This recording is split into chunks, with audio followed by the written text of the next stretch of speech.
she's said to be Republican-minded, but there's little evidence of that today. Many heads of state and government are welcomed within these walls, but in this, the home of Australian democracy, you are a vital constitutional part, not a guest. Just as in this nation, you can only ever be welcomed as a beloved and respected friend. And she's not the only welcome member of the royal family. The Queen's grandson has made several visits, the last in March 2011, in the wake of the floods and the cyclones which hit Queensland and Victoria. Prince William really touched the hearts of Australians, including talking to those who had lost family members, who had lost their mother, and was able to talk to them about his own feelings about what that was like and his own experience. So it was a very emotional, intense engagement. His visit and his wedding has boosted enthusiasm for the monarchy. People stood for hours to catch a glimpse of him, there, as he was, to represent his grandmother. When I came back, then I got a letter from her saying, you know, congratulations, well done, it's a very good trip. And, you know, words like that, there's a lot of gravitas behind them, and you feel, you know, you've done a good thing, and it's words like that that mean an awful lot. The Queen ends her journey in the remote city of Perth, venue for the Commonwealth Heads of Government meeting, held once every 2 years. And as head of the Commonwealth, the Queen tries to open every meeting. She considers this organisation one of the greatest achievements of her reign.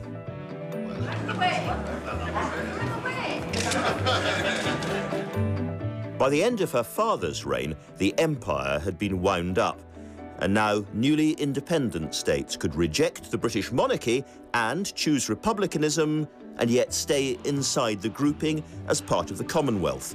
Of the 54 members today, only 16 have the Queen as head of state.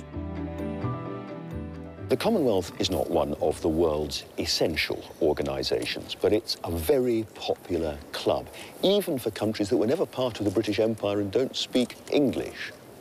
It is perhaps the only political passion that the Queen is allowed to express. She's called it the original World Wide Web. But essential or not, it's popular with members big and small. I think as a head of the Commonwealth, she has given inspiration, she has given encouragement, and indeed, by her very presence on every Shugam, she came to my country, Port of Spain, when we hosted Shugam in 2009. She was in Port of Spain there, and she's gone to any part of the Commonwealth. Thank you very much. She's been referred to as the glue that binds the Commonwealth together, and I think the stability and certainty of her role and her pursuit of Commonwealth values, of democratic values, has helped bind the Commonwealth together. These Commonwealth visits, a lot of people, particularly in Britain, I suspect, scratch their heads and wonder what they're really for. Does it matter anymore? Well, the Commonwealth is an amazing network. It has more than a quarter of the world's population, more than a quarter of the world's countries. It actually has an increasing share of the world's economic output.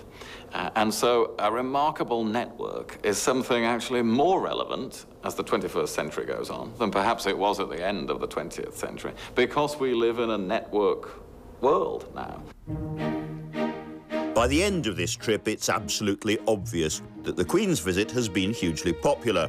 Chinese Australians, Japanese Australians, Indian Australians are among those waving flags when the Queen and the Duke arrive for what's billed as the world's largest barbecue. Around 100,000 people turn up in Perth. "I wish she'd stop coming," said one leading Republican. "She sets the cause back 20 years every time she does." Once again, we will return to the United Kingdom with fond memories of our time here and the warm Australian welcome we have received on our 16th visit to this beautiful country. After all those head-shaking stories about this being the last trip to Australia, and perhaps the last time a monarch will ever visit, well, by the end, neither of these things seems particularly likely. If she can make it back, she will. And even that Republican Prime Minister doesn't see a republic looming anytime soon. Right now, I think in the life of the Australian nation, it is not the question at the forefront of people's minds. We are a wonderful democracy, a vibrant democracy, and ultimately I believe Australians will have their say again on our ongoing constitutional arrangements, but it's not the centre of national life or national debate at the moment. The Australian visit also marked a legal change which will affect the entire future of the British monarchy. At that Commonwealth meeting, the leaders of the 16 realms agreed to amend the 1701 Act of Settlement so that the firstborn of Prince William and Kate, girl or boy, will succeed to the throne, ending 300 years of monarchical male discrimination. The process of change for an institution like that is constant. You constantly have to change and adapt. That's the best way of maintaining what we have. And I think this was the right time to make this change.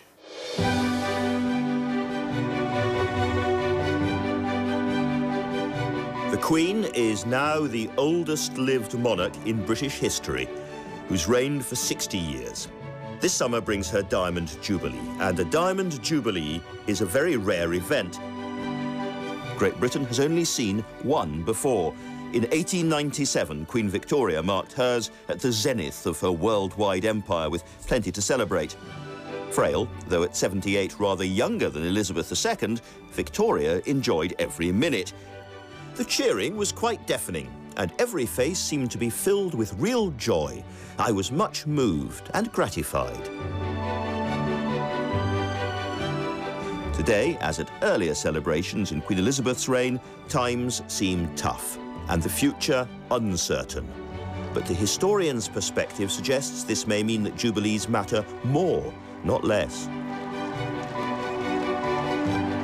If you live in a republic, let's take the United States of America, and you think about the periods of history that the country's chopped up into, it's 4 years for a president, 8 years if you're lucky, and then it's 100 years for centenaries or centennials, and that's about it, really.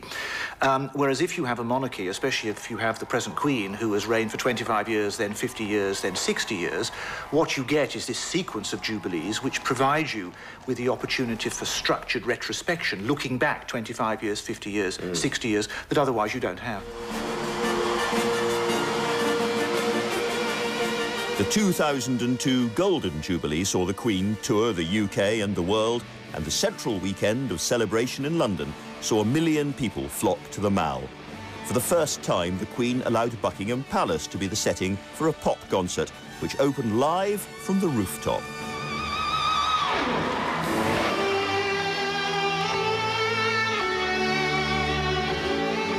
Was this something you particularly wanted to do for the Queen? Yes, for me, yes, and for many reasons, really, because in a sense the Queen was... Of course, yes, the Queen, yeah. I mean, she presided over the birth of rock and roll, really, also, which I pointed out at the time. So, in a sense, I was symbolising 50 years of her reign and 50 years of rock and roll.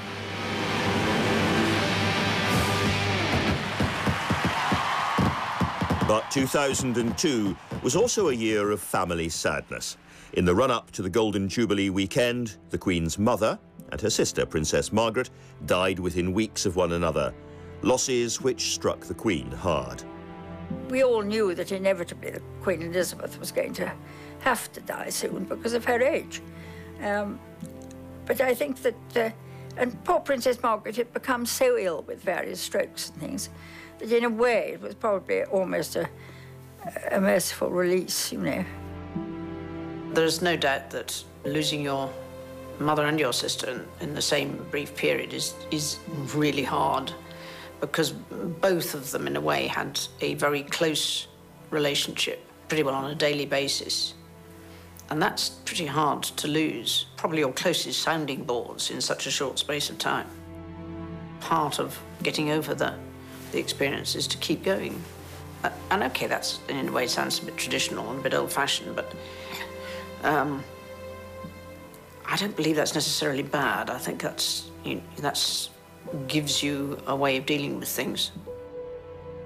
I was 12 when she died, so I remember the last few years we spent a lot of time together, and she again was this energy. When you walked into the room, you just felt she was there, and everyone listened and learned and sat with her, and it was just this another silent sort of great being in the room. She is a very special lady, but only as you get older do I really appreciate, because when I was growing up, it was just gang. Yeah. And then now it's like, no, oh my goodness. It sort of does, it takes you by surprise a little bit.